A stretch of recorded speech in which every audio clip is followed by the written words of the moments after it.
Mhm.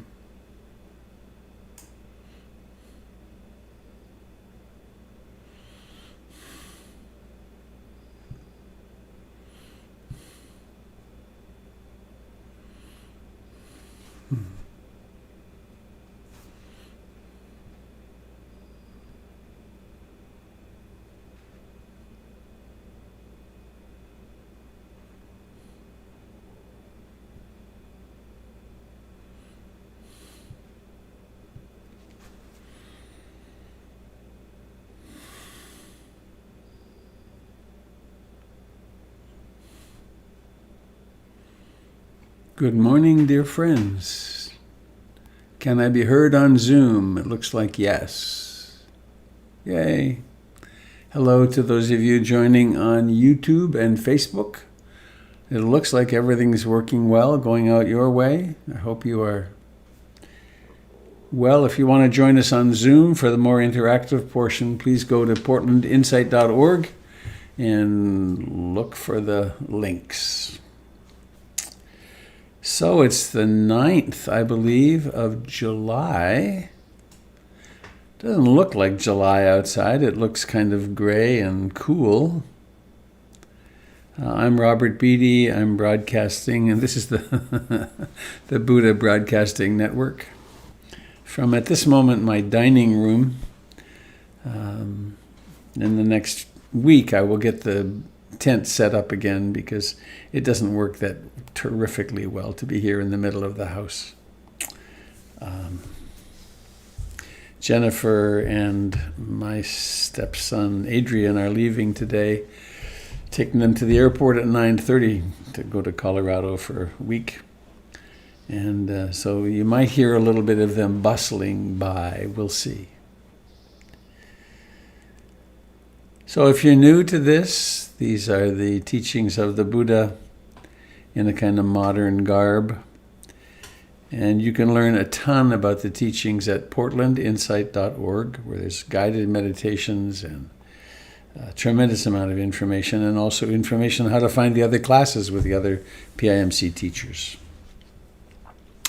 So I like to begin with a poem, and this is a poem from Lao Tzu around the time of the Buddha, but over the mountains in China.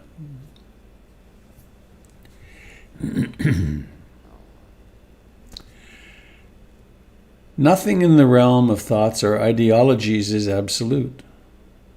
Lean on one for long, and it collapses.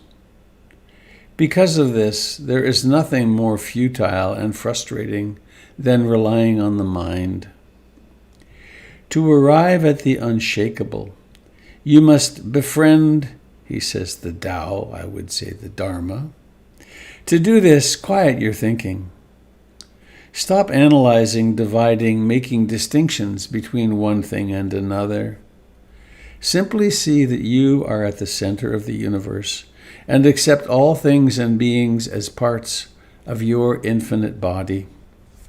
When you perceive that an act done to another is done to yourself, you have understood the great truth.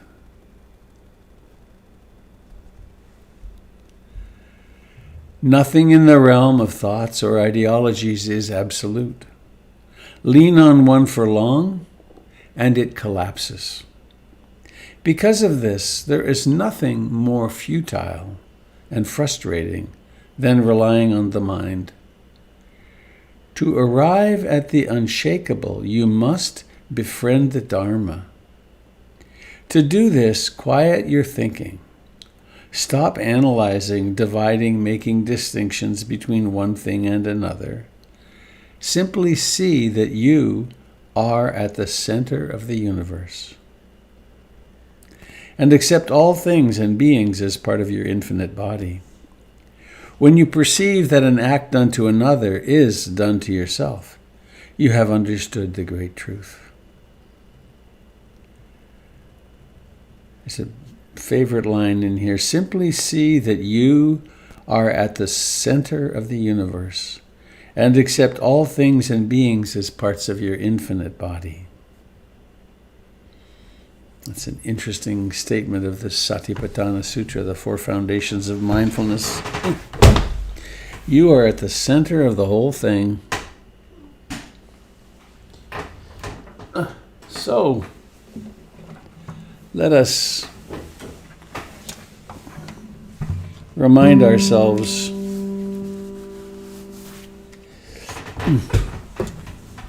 we've been a little reminded of instability lately. A lot of people around the planet have lived with utter instability forever. But our delusions of stability and permanence are really being challenged.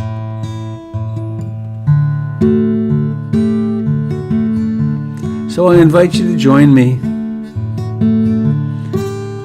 Refuge in the Buddha, the Dharma, and the Sangha. That which is awake, what we discover when we're awake, and the fact that we do it in community.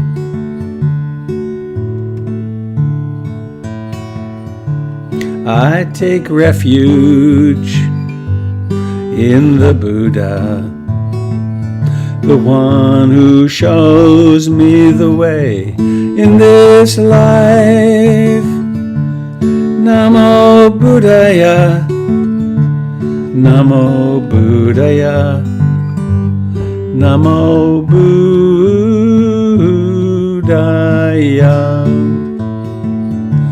Hearing the words, what do they mean for you in this moment? I take refuge in the Dharma, the way of understanding and love.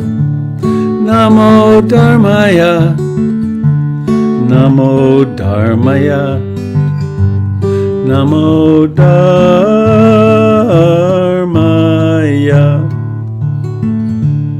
I take refuge in the Sangha, the community of mindful harmony.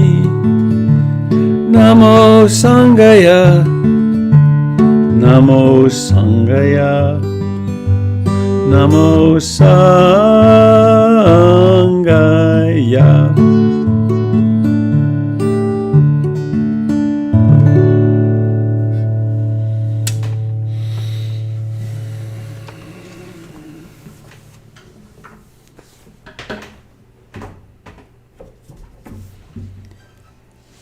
It's so helpful to take refuge in reality.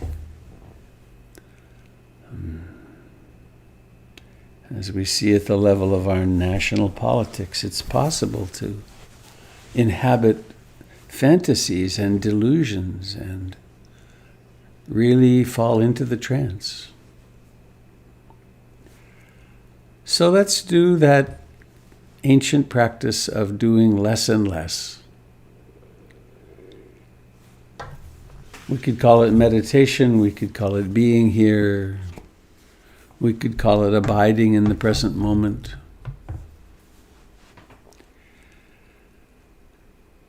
Please let us drop into the body, this body,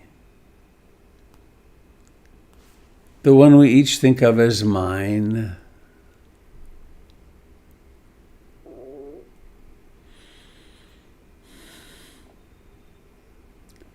Once again, it's alive, isn't it?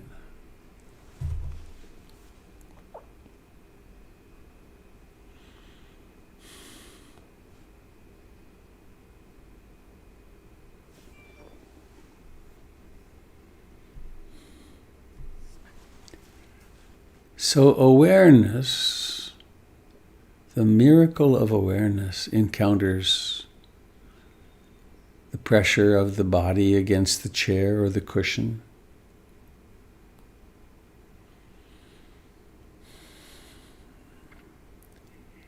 It encounters the aliveness in what we think of as hands.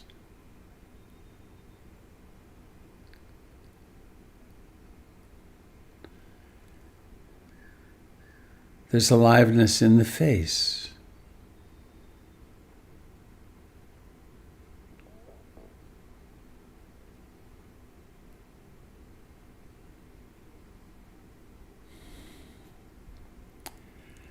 And there is, of course, this old friend, the breathing.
Our cosmology, modern cosmology, holds that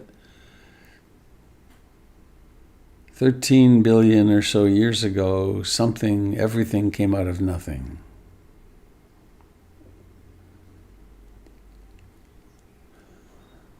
Since then, there's been nothing but everything coming out of nothing and then disappearing. So we place ourselves at the center of the universe. This mysterious awareness, the Buddha,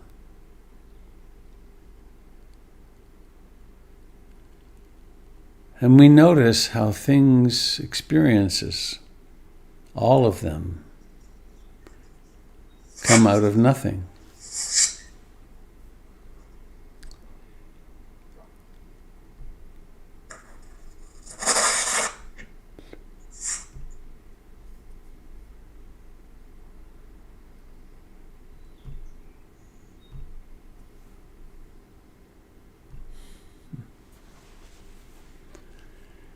First there is no breath, and then a breath is born.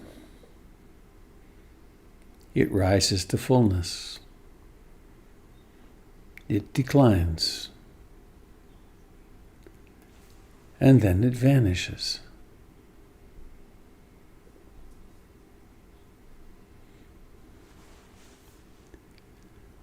The same is true of thoughts.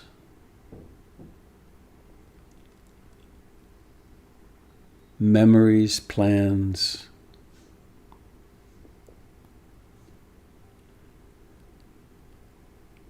moods, all sensations.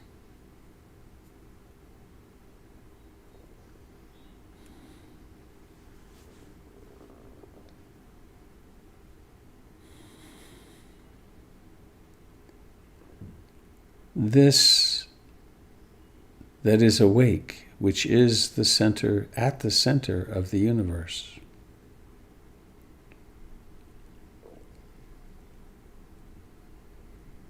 This that is simply awareness witnesses, receives the beginning of a breath. The fullness, the coming to fullness of a breath, the decline, and the vanishing.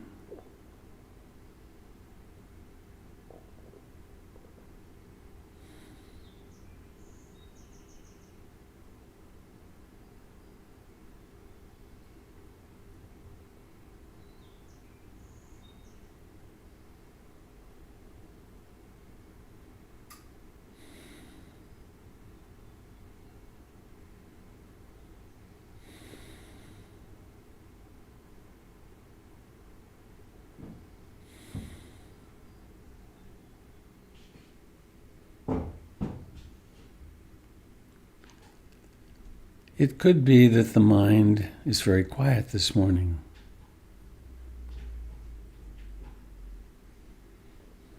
There's peaceful ease. Or it could be that the hindrances are in blossom.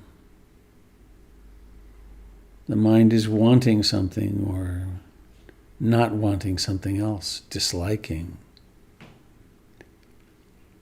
Or maybe it's restless and agitated, or sleepy and dull, or colored by doubt.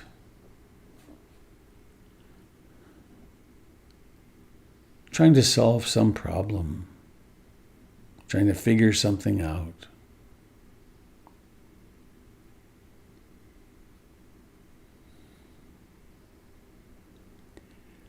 None of these are, in fact, a problem.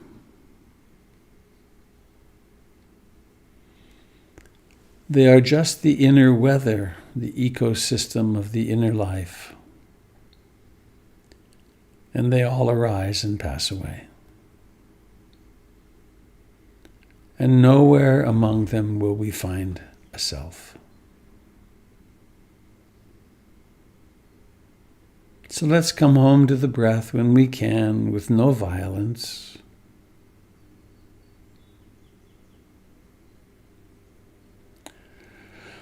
With mindfulness and curiosity and sustained effort, let us come home to the present moment.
Each breath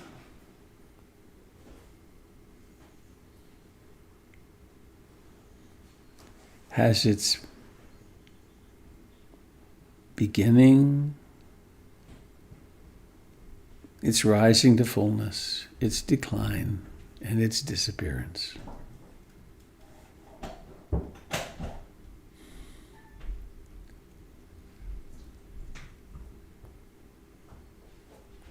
One way to describe the foundational practice is that we practice mindfulness of in-breathing and out-breathing.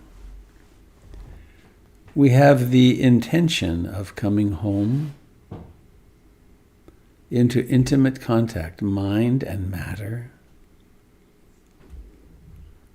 meeting, co-arising.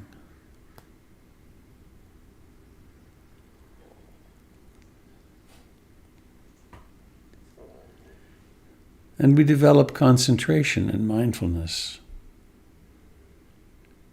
Concentration being the ability to focus and stay focused on the sensations of breathing. And mindfulness is that practice and mystery of remembering to remember, of being aware, awake.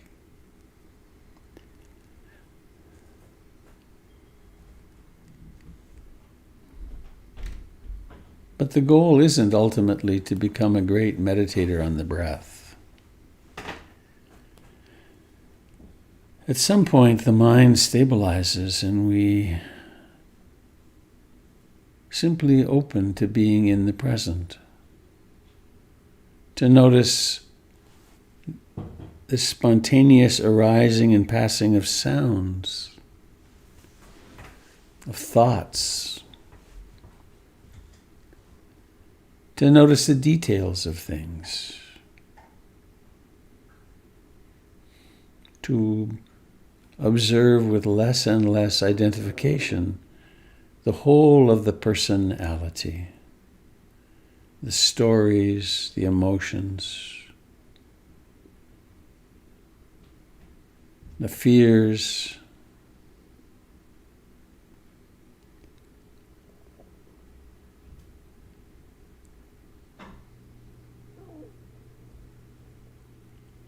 strange that mindfulness of in-breathing and out-breathing could open such vistas of uncovering the human experience.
in attending to in-breathing and out-breathing,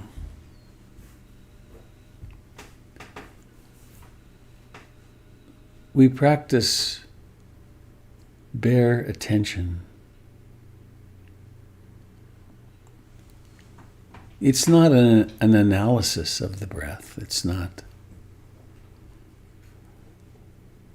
thinking about it. It's awareness meets the bare sensations.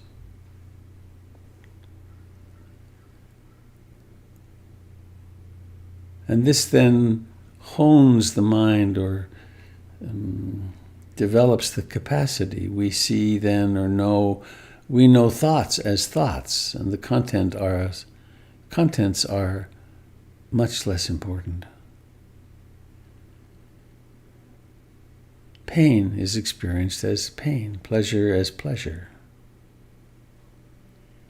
seeing as seeing. The whole superstructure of perception and analysis falls away into the simple contact with the present moment.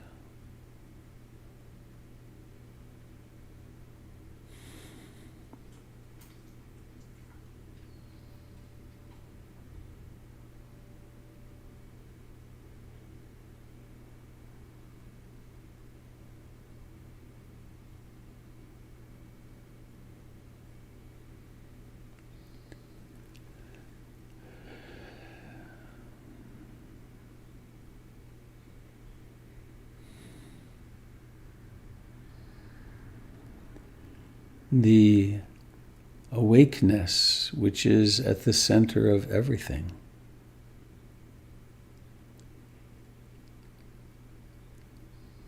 is unaffected by pleasant and unpleasant.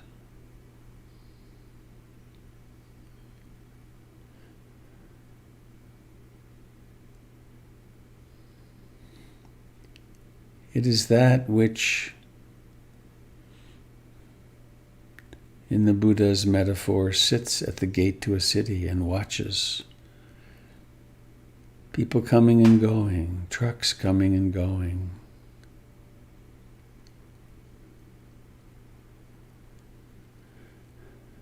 Vacationers heading off and coming back. It's a non-judgmental abiding at the gates of perception. How remarkable that simply attending to in-breathing and out-breathing will provide such freedom.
Opening the field of awareness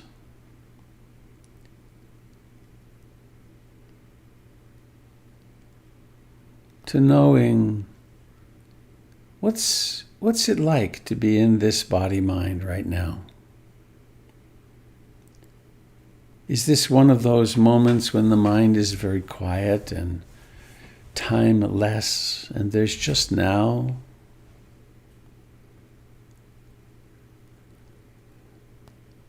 Or is this perhaps one of those moments when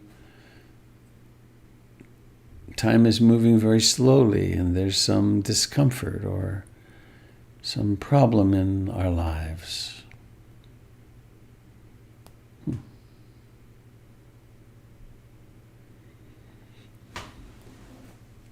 Neither one of these is the superior moment.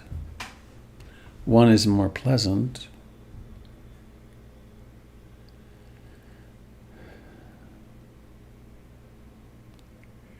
Every moment is exactly as it is. And it is possible to be awake.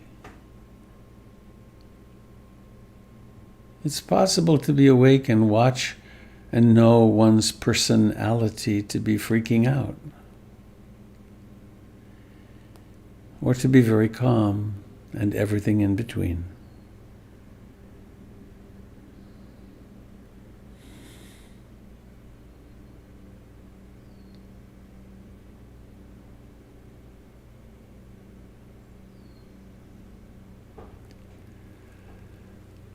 And this capacity of simply being with what is and not having to react is perhaps the greatest gift we give to our friends and loved ones and the world. To be among people who are completely identified or profoundly identified with their emotional reactivity or their anger about something or their fear about something. Simply to abide in presence is such a gift.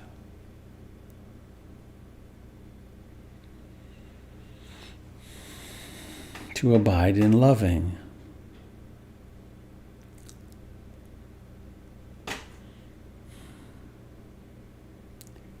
And in love, there's room for everything. So bringing love toward yourself, as we've been doing already this morning, but we could be specific about it, focused about it.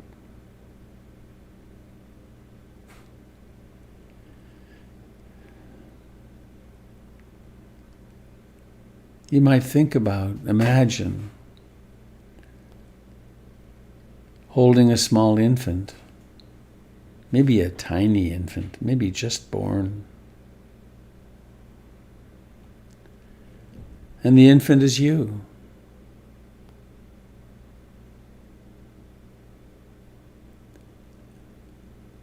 How sweetly can you hold that part of yourself? So vulnerable.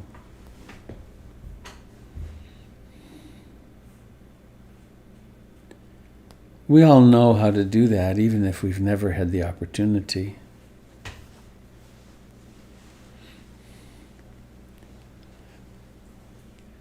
What would that infant, toddler structure that's in yourself, what would it like to hear from you as the grown-up with all the wisdom and power you have now? Say those words to yourself. I love you. I'm so glad you were born. I will always protect you from now on. You're so beautiful.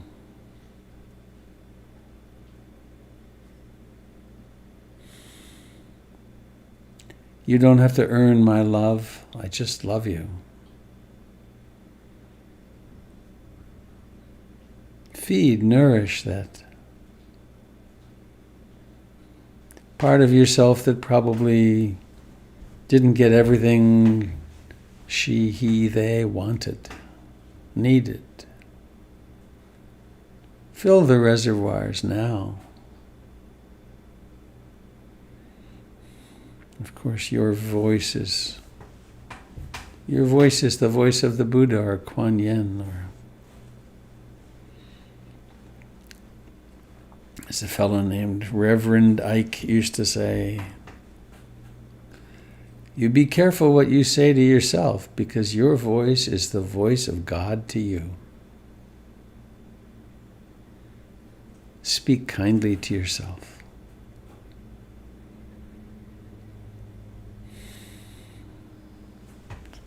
Maybe imagine a golden or white light pouring out from your heart, from the Buddha, the heart of the Buddha or Kuan Yin.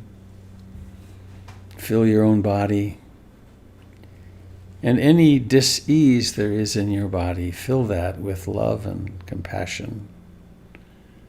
Compassion, the sensitive heart's natural trembling when faced with suffering.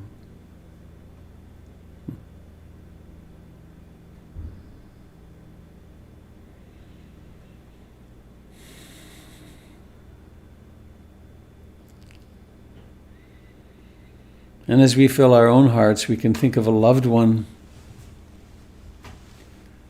You could imagine holding them as an infant. Just as you hold yourself, you can hold another. Wish them well. What would they need? What do you think they would like to hear? Or need to hear desperately?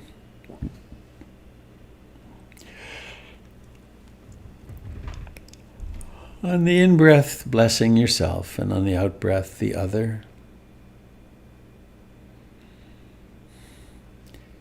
And expanding your field of compassionate blessing to include yet another person, and then a friend. Maybe someone in this morning community you don't know, but you can hold in your heart. And outwards into this world of suffering beings. There are beings who are sick with COVID right now.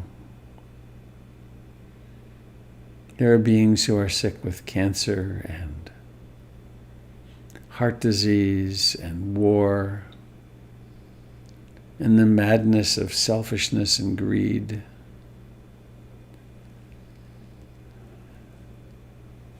On the in-breath, blessing yourself, and on the out-breath, all beings. Beings from the smallest single-celled organism to the great whales, including our brothers and sisters and all our relations of the sky and the waters and the trees and the earth. Rest back in the arms of love.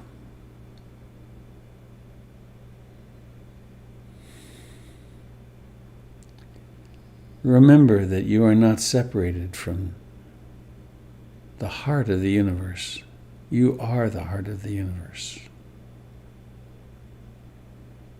And anything one does to oneself or to another is done to both.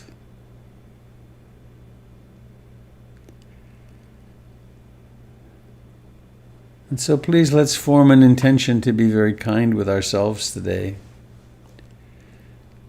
to remember to be mindful. And what's on your list, your to-do list,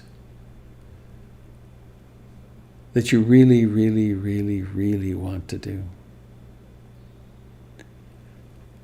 Take care of yourself. Spiritual discipline is what I just described. What is it I really, really, really, really, really want to do? It's not what I am driven to do or what I am responsible for, but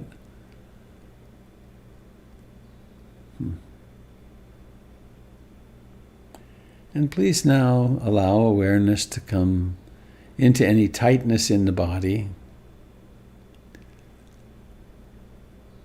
And then notice the intention, and then maybe do a little stretching, even before letting your eyes open.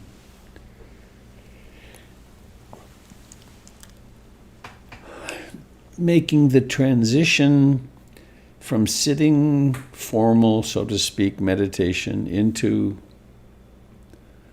the meditation of daily life. And then bringing awareness into the eyes, the place in the body that is the eyes, and let them roll around a little bit. And then noticing the intention and allowing them to open. It's more than allowing, that actually takes effort. opening and seeing. And in my case, I have this wonderful display of large postage stamp windows into your homes.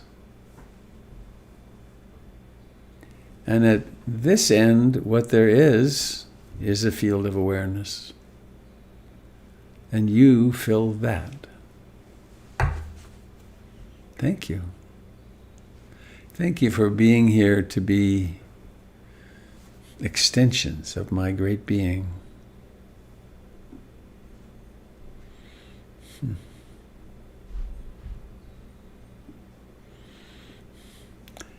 I have this microphone in front of me. It makes it difficult to bow.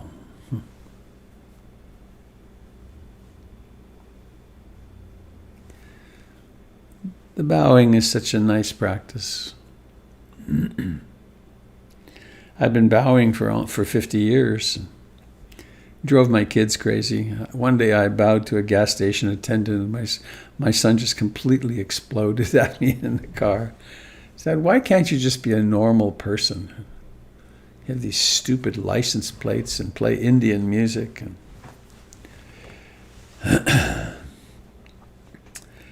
So I find this person here pretty quiet right now inside. I will perform my responsible act and invite you to participate in the financial ongoingness of PIMC, Portland Insight Meditation Community. You can do that by going to portlandinsight.org and following the links. And best thing for the organization is if you become a monthly donor. And with that encouragement to practice dana, the practice of generosity there, you've already done the most generous act you can for the world, which is this being together and practicing meditation. But also I invite you to look ahead at your day and what ways are there in which you can be generous.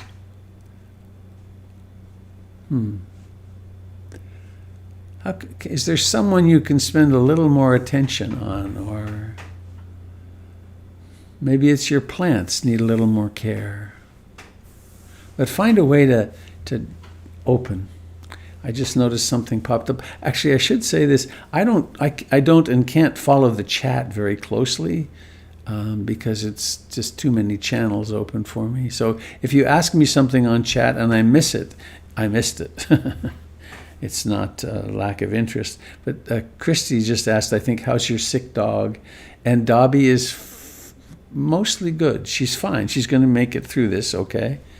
We don't know what caused her medical crisis. And this morning her face is all swollen. But it's not a medical catastrophe or anything. So thank you for remembering and asking.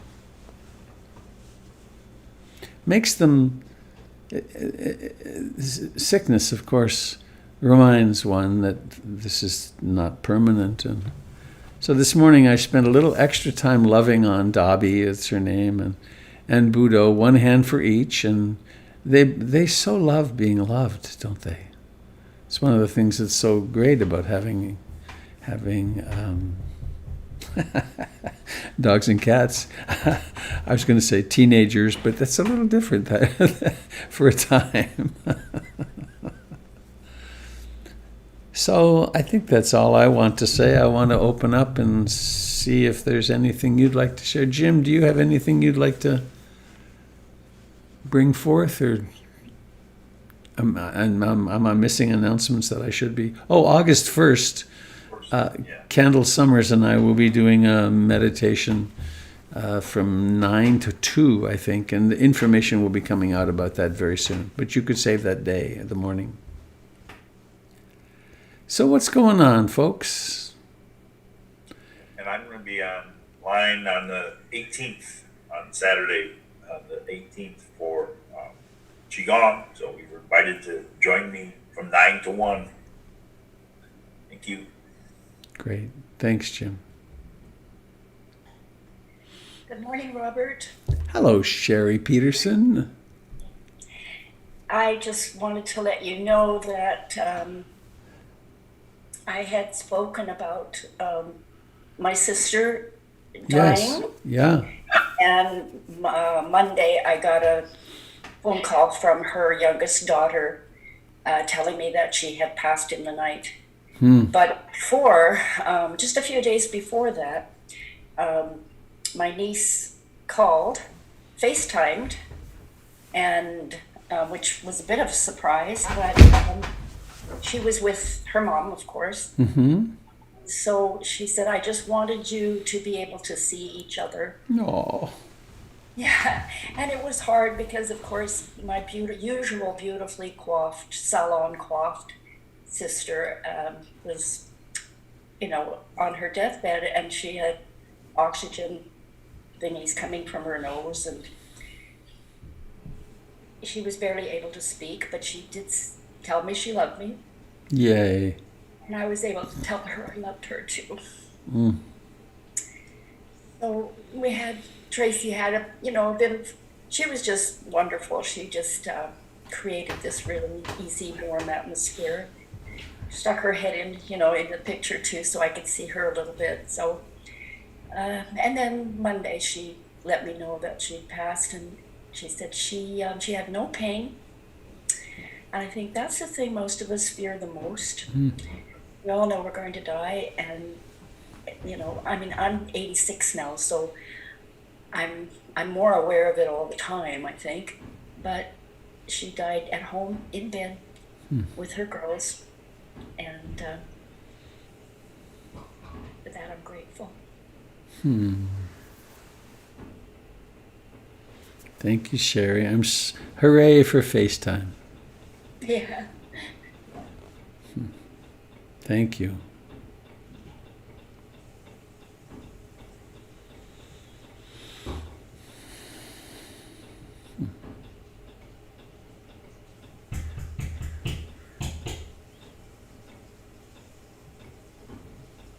I was the recipient of some challenging news yesterday. My beloved first partner, Liz, the person with whom I went to college, did a year graduate school, and traveled out to India and all over the world. Her younger brother has been diagnosed with terminal brain cancer. And I never knew him well. He introduced me to skateboards. Never seen a skateboard before, and there he was. But 3 children, youngish. You never know, do you? It's amazing. Oh, thanks, Sherry.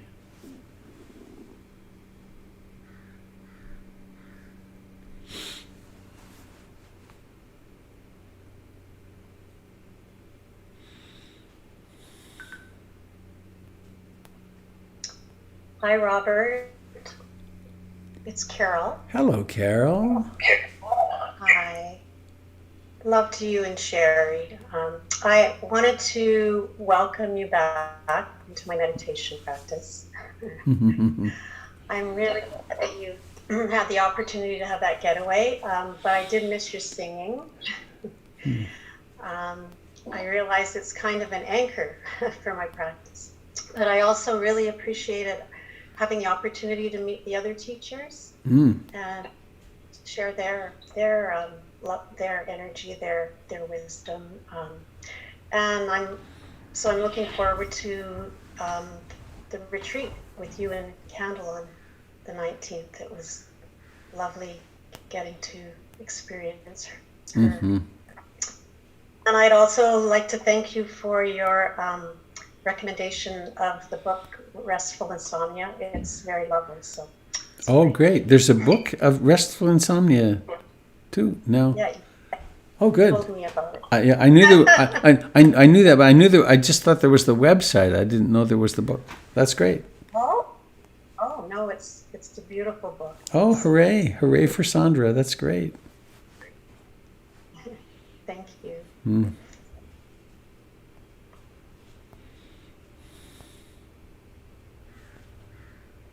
Robert?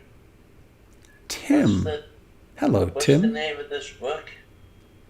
Restful insomnia. Restful insomnia. Uh-huh. And there's a website as well. And a marvelous human being behind it, Sandra Kornblad in Seattle. Uh-huh. Okay, thank you. You're most welcome.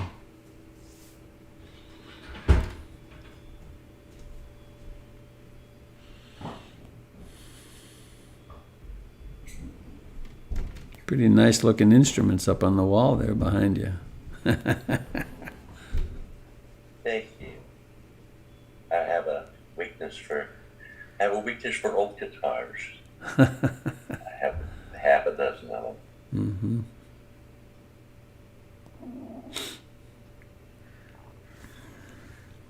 Not a bad affliction, I don't think. Not unless it gets out of control. I live with myself. Now I'm not allowed to buy another one without selling one.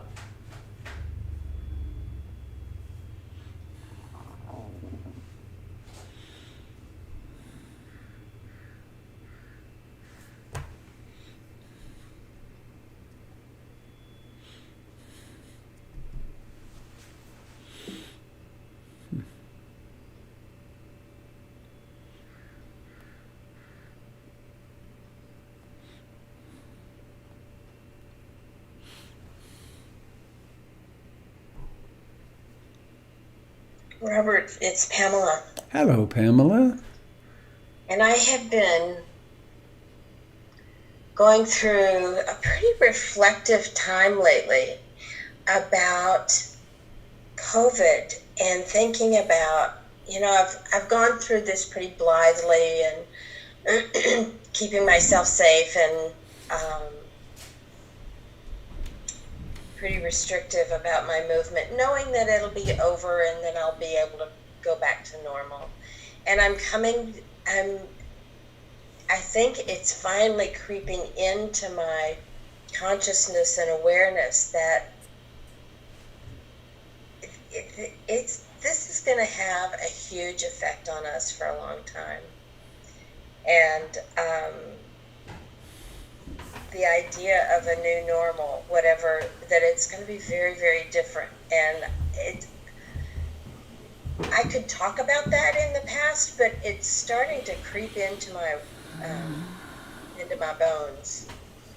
And it's been a little bit of a shock, just thinking about, it reduces our options. I've always thought I had 100 million options, and it's just been an interesting process of, wow, this life is going to be really different.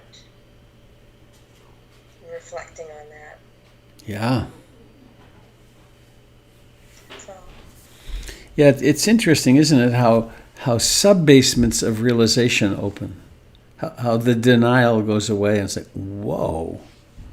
This is bigger than I fantasized, and it's and the changes on my life are going to be. It's one thing to reflect other people's lives, but to see, wow, this is changing things.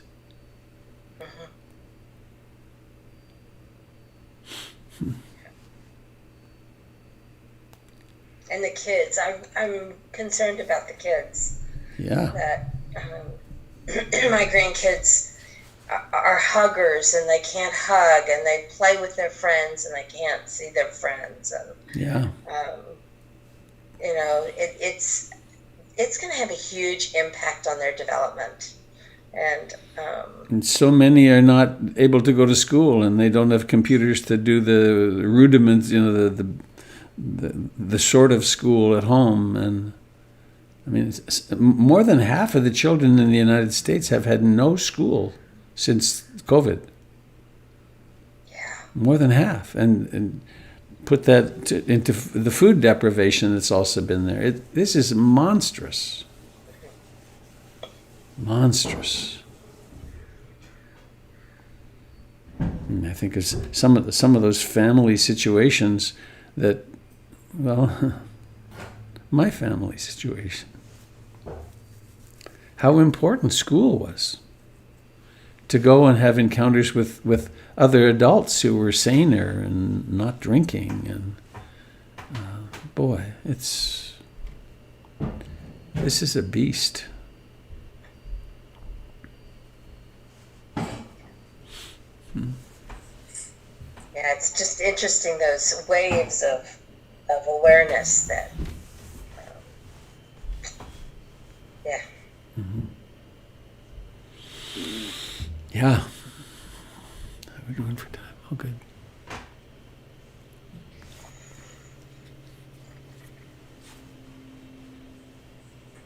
Anybody else sitting with something? No, Sangha. It's Natalie. Hello, Natalie. I wanted to thank you and thank everyone. I just returned from visiting my family and was very sucked into a very mind heavy, intense, confusing, old historical mess. And it feels very wonderful to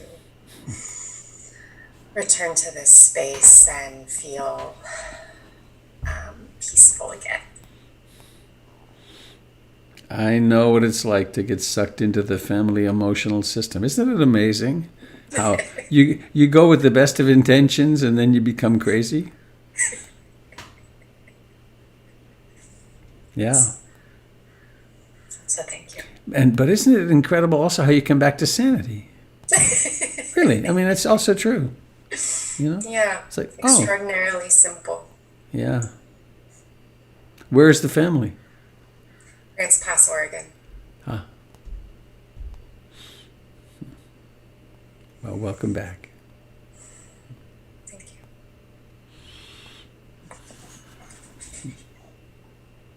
you.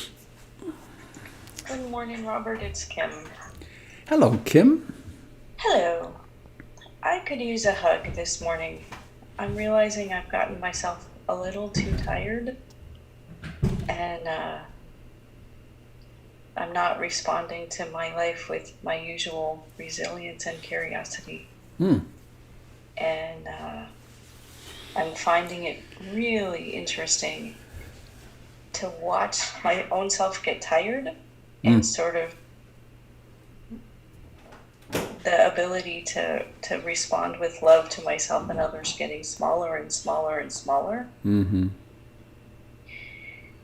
And when you asked this morning, so what do you really, really, really want?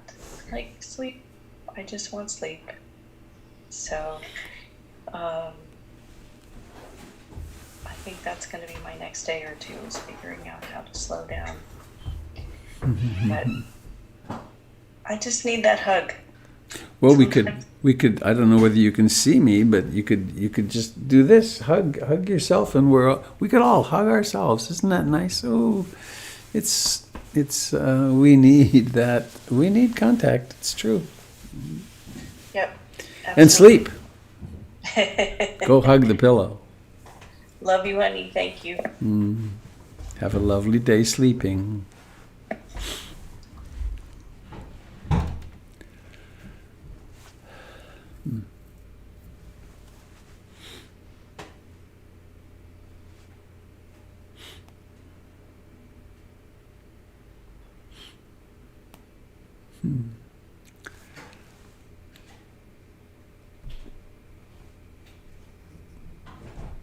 If I can pull this off, I'm going to share a very short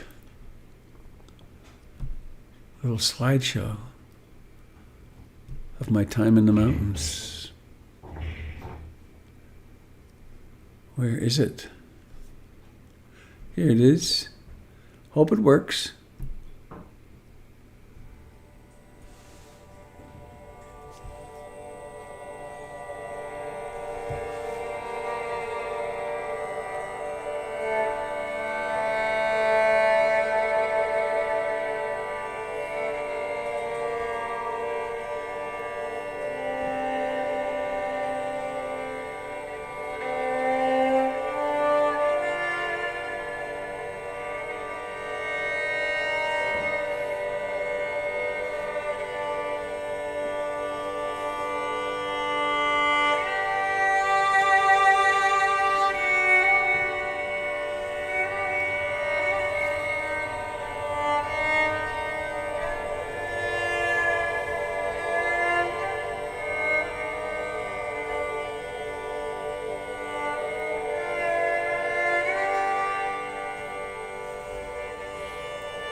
There we are. What was the music? The music is a composition by Adrian Dick, who's actually, hello, Adrian and Paige, dear friends of mine and members of the Ruth Denison lineage. They live in Vancouver, BC, and they're consummate musicians, and they teach Dharma to young people through Brockton, I think it's called Brockton School in Vancouver. And Adrian wrote that some years ago. If you'd like, I can send it to you. I think you'd really enjoy it, Tim. Beautiful. Yeah, a lament. Hello, Paige and Adrian. If you're on Zoom, it'd be great if you would chime in. I'm not sure if you're on Zoom or on Facebook.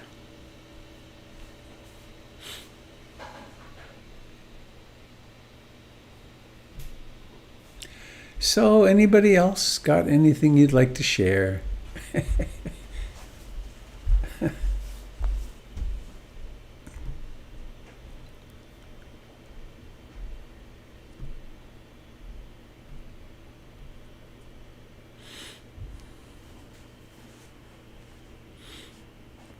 I have a new line. I got a line last night, a recommendation of a sheetrock person.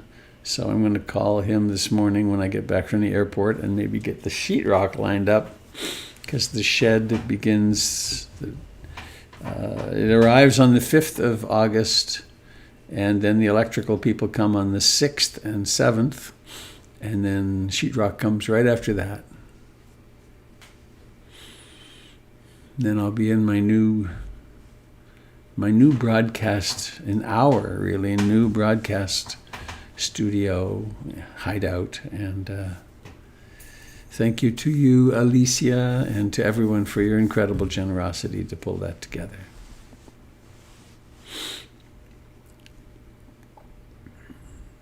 Before then, though, I will be back in the tent for a while, at least 3 weeks.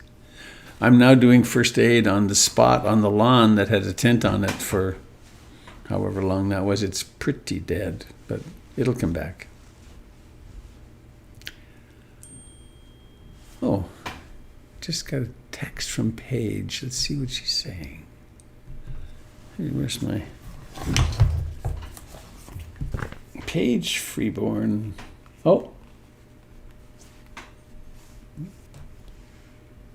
Oh, we're on Facebook and commenting. I wonder, can someone easily access? I suppose I could. Someone easily access Facebook and hear? There's so many windows on the world, aren't there? Now Facebook has new and improved itself, so now I don't know where things are. Oh well. I think I want to stay with you folks. Where'd you go? Completely lost you. Oh. How wonderful to be with our Sangha, says Paige.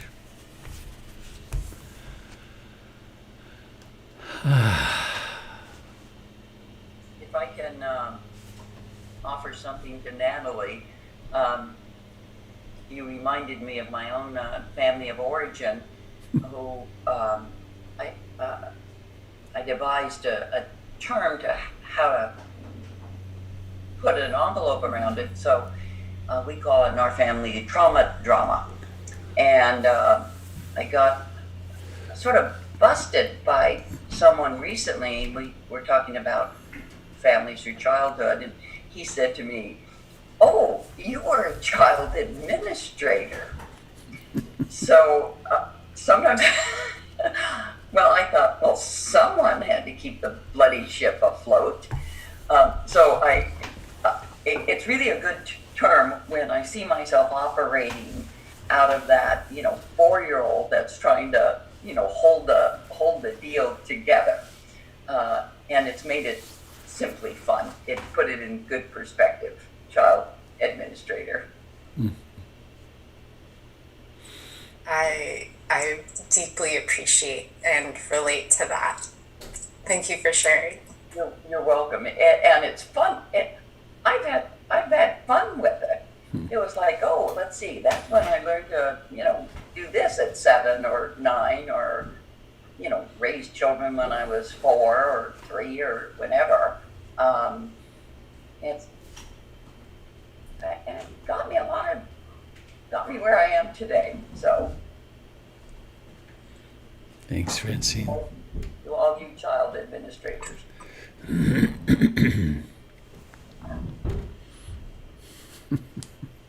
Robert, Hadley. this is Ed. Although I have completed my stint as the librarian at the Barking Dog Library, I want to acknowledge the great passage of time. I know in the early 1990s, you and I talked about you wanted to make a book happen, and now it has come to be and exists, and there will soon be a copy in the library. Unless you're busy on tour with the book through the days, or whatever form that's going to take in the new era we're in. I want to acknowledge the birth and the generation of that book and how beautifully you put it together, and how exciting it is to have that window into the Dharma teachings. Thanks, Thank Ed. Yeah.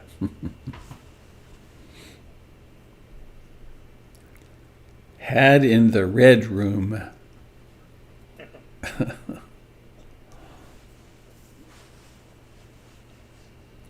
What's the time? Oh my goodness, after 8 already. So lots of deep sharing this morning. Is anybody else sitting with anything you'd like to have other ears and eyes with? Hearts.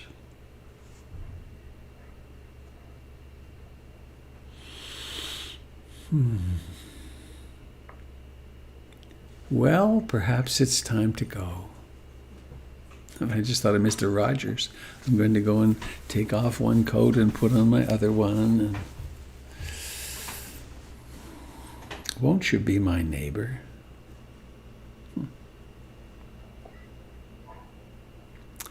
So let's sing our song. Let's get all the kids together. Where are the kids? Inner and outer kids? I see 1, 2, 3. There's Aaron with kids, and I saw more. Oh, that's the same one I see. All right, is everybody ready? I'm going to unmute everyone, if I can. Oh, it's over here. Unmuting. Click. You want to start us, kids? Beings be happy. May all beings be happy. May all beings be happy. Sadhu, sadhu, sadhu. Thank you, dear friends. Thanks for coming and participating in our being together in Sangha. Have a lovely, safe day. Thank you all. Bye-bye. Have a good day. Thank you. Bye-bye. Goodbye, friends on Facebook and YouTube.